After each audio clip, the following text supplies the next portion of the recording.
to the city with an ideal vision. Domination. Prenez les objectifs. On sécurise Alpha. Eh bien salut à toutes et à tous, c'est Bullgeeks et aujourd'hui on se retrouve pour un petit gameplay commenté. Donc c'est pour ma première map sur MW3. Donc vous voyez que le gameplay commence assez doucement parce que j'ai eu un petit bug au début, mais c'est pas grave, voilà, je repars. Donc voilà. Donc je vais vous parler un petit peu du gameplay avant toute chose. Donc je jouais sur la map Ardat en domination avec le fusil à pompe Striker, avec la compétence dégâts que je venais de débloquer juste la partie d'avant. En atout je joue avec, il me semble, passe-passe, bonne gâchette et tireur d'élite. Mais je suis pas sûr, donc ça doit être ça. Et je jouais en spécialiste avec assassin, pillard et conditions extrêmes comme troisième atout. Donc vous voyez là je commence à faire une petite série au début.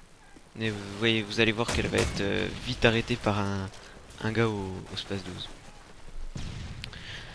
Et je joue aussi avec les grenades flash et la Semtex. Mais bon ça je pense que pas mal de monde s'en fout. Après, donc vous avez dû voir l'introduction de la PC Family, qui est une chaîne communautaire sur YouTube, qui présente des gameplays sur Call of Duty, Battlefield et d'autres jeux que je connaissais pas, qui m'ont fait découvrir, des tutos aussi. Ils font un boulot pas mal du tout, c'était vraiment une bonne idée de faire cette chaîne. Donc je vais leur envoyer le gameplay en espérant qu'ils le uploadent. Sinon, donc je vais présenter brièvement ma chaîne si je passe à la PC Family. Donc je présente des vidéos de Call of Duty, donc MW2, MW3, aussi Black Ops si des abonnés qui me demandent, et d'autres FPS, je pense comme CSS ou je sais pas, on verra bien. Donc sinon dans cette partie, je voulais principalement vous parler des fusils à pompe. Donc les fusils à pompe qui regroupent le Striker, l'USAS 12, le AA12, le Space 12, le KSG 12 et le modèle 1887. Donc il y a deux types de fusils à pompe dans MW3. Donc il y a les fusils à pompe automatiques qui sont Striker, AA12 et USAS 12. Et il y a les fusils à pompe à mécanisme à pompe qui sont Space 12, KSG 12 et modèle 1887. Donc là je joue avec le Striker qui est plutôt une bonne arme, qui n'est pas, enfin pour moi qui n'est pas cheatée, parce que aucune arme n'est cheatée en fait dans le jeu. Il y en a qui tapent plus que d'autres et d'autres moins. Donc après c'est à vous de voir à quoi vous jouez. Donc c'est pas important de dire qui cheat ou truc du genre. Oui, donc le Striker qui est plutôt pas mal. Même sans les compétences dégâts et portée, vous pouvez tuer les ennemis très facilement avec son importante cadence de tir.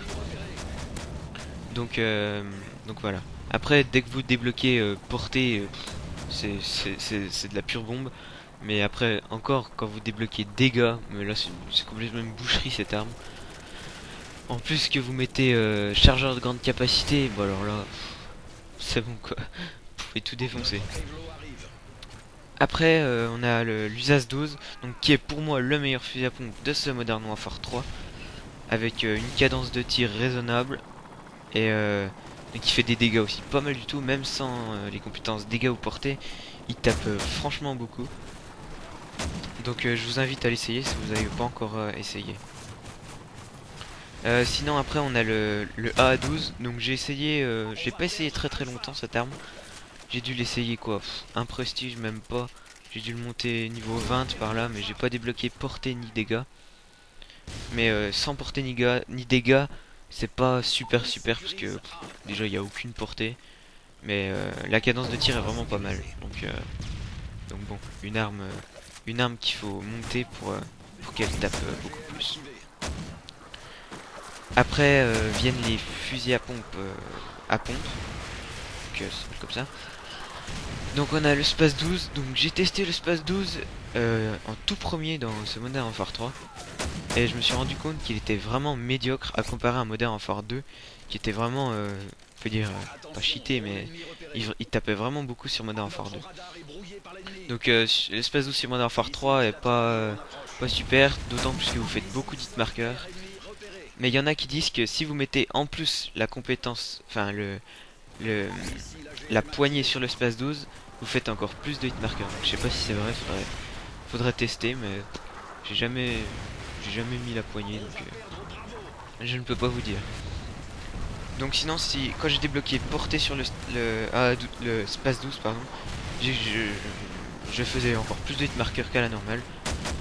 Donc j'ai quand même continué à le monter pour voir ce qu'il donnait en dégâts, mais bon, j'ai quand même galéré à le monter avec portée, mais avec dégâts par contre c'est vraiment beaucoup mieux. Il fait beaucoup moins de hit marqueurs et one shot pas mal du tout.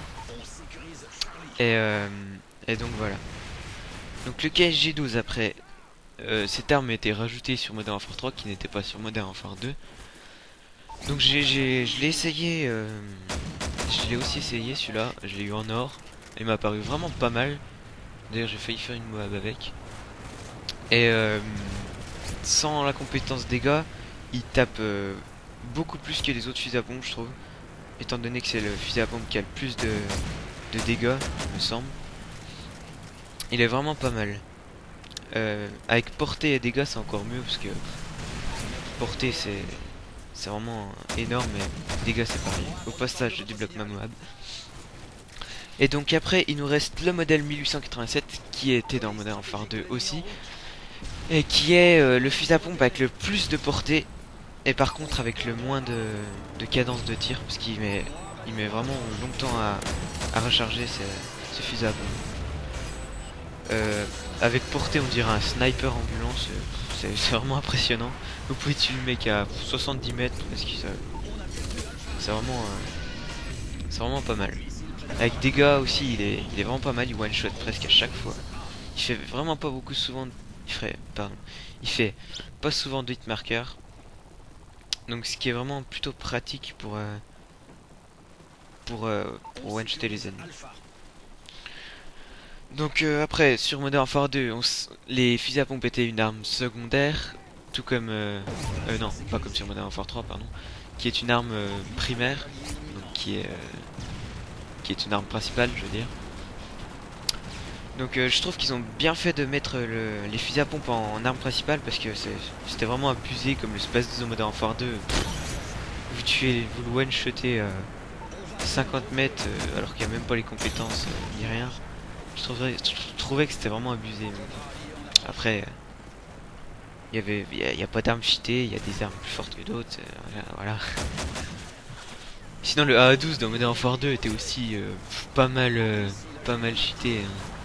Enfin, cheaté, mais pas mal fort parce que vous pouviez allumer les ennemis en une balle, alors que sur Modern Warfare 3 c'est presque impossible de one-shotter avec le AA12. Mais bon, c'est comme ça, c'est pas moi qui ai fait le jeu. Voilà. Donc après, je voulais vous parler un petit peu de mon mode de jeu sur cette carte et au fusil à pompe. Donc sur Ardat, je sais pas si vous avez vu au milieu du gameplay à peu près, il y a un de mes coéquipiers qui était anglais que je ne connais pas, qui a dit aux autres de mes équipiers de ne pas prendre le point C pour faire en sorte que les ennemis respawnent toujours au même endroit, ce qui est plutôt une bonne technique pour réaliser des Moab et des bonnes séries en assaut. Donc j'étais sans le dire, il y a fait, donc c'était vraiment pas mal. Et de plus les ennemis n'essayaient pas de prendre les points à part à la fin du gameplay. Donc c'était vraiment pas mal. Donc voilà, le gameplay touche à sa fin. On gagne avec 200 à 116. Ce qui est plutôt une victoire normale. Avec une killcam de Ultima au Pavlo. Ultima il me semble qu'il va faire un meilleur score que moi dans cette partie. Donc il va faire un je sais plus combien, voilà, un 52-6 et moi un 41-7. Donc voilà, j'espère que la vidéo vous aura plu et à la prochaine tout le monde.